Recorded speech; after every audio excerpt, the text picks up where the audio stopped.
क्या भारत में इस साल सूखे जैसी स्थिति बनने वाली है? क्या महाराष्ट्र, गुजरात, दिल्ली और उत्तर भारत को कमजोर मानसून का सामना करना पड़ सकता है? और क्या एल नीनो 2026 के मानसून का सबसे बड़ा विलेन बनने वाला है? दोस्तों, अभी अभी आईएमडी ने अपना फाइनल मानसून आउटलुक जारी किया है और इसमें कुछ ऐसे संकेत मिले हैं जो करोड़ों किसानों, शहरों और आम नागरिकों के लिए बेहद महत्वपूर्ण है। आईएमडी का दावा है कि इस साल पूरे देश में सामान्य से कम बारिश हो सकती है।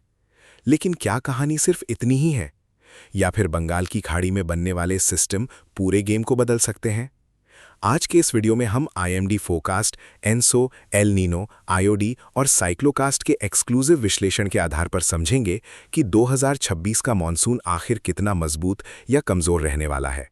और वीडियो के अंत में मैं आपको बताऊंगा कि कौन से राज्य सबसे ज्यादा खतरे में है और किन राज्यों में बाढ़ जैसी स्थिति बन सकती है। तो वीडियो को अंत तक जरूर देखिए। सबसे पहले बात करते हैं उस फैक्टर की जिसने मौसम वैज्ञानिकों की चिंता बढ़ा दी है, एल नीनो। प्रशांत महासागर में समुद्री सतह का तापमान लगातार बढ़ रहा है। कई क्षेत्रों में तापमान सामान्य से 0.8 डिग्री सेल्सियस से अधिक रिकॉर्ड किया जा रहा है।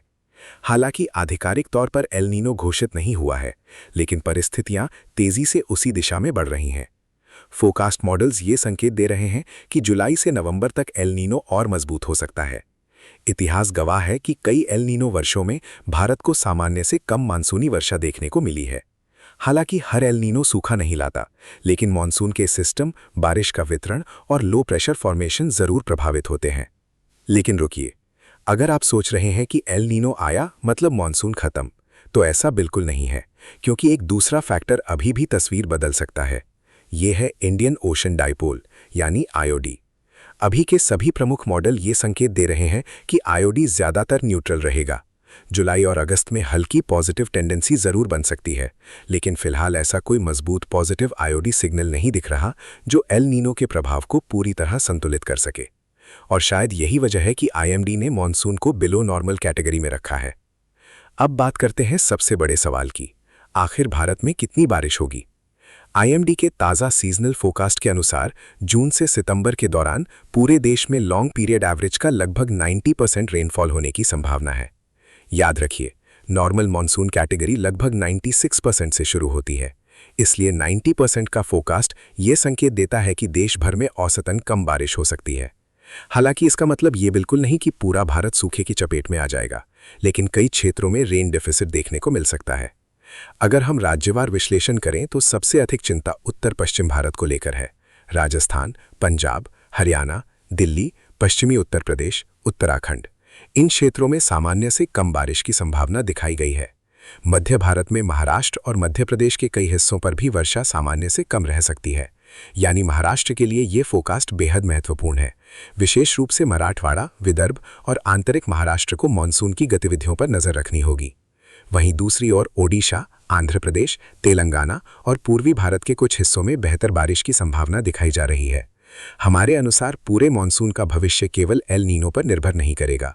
सबसे बड़ा फैक्टर होगा बंगाल की खाड़ी में बनने वाले लो प्रेशर सिस्टम्स।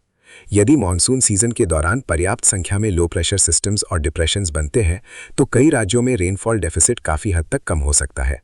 लेकिन यदि सिस्टम फॉर्मेशन एवरेज से कम रहा तो आईएमडी का बिलो नॉर्मल फोरकास्ट सही साबित हो सकता है।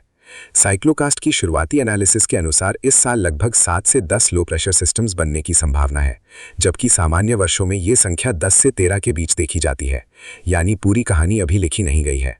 तो दोस्तों, 2026 का मानसून कमजोर भी हो सकता है और कुछ राज्यों में खतरनाक रूप से असमान भी। कुछ राज्यों में सूखे का खतरा है, कुछ राज्यों में सामान्य बारिश होगी और कुछ क्षेत्रों में बाढ़ जैसी स्थिति भी बन सकती है। लेकिन अंतिम तस्वीर तय होगी बंगाल की खाड़ी में बनने वाले मानसूनी सिस्टम से। अब मैं आपसे जानना चाहता हूं, आप किस राज्य से देख रहे हैं और आपके अनुसार इस साल मानसून कैसा रहेगा? नीचे कमेंट करके जरूर बताइए।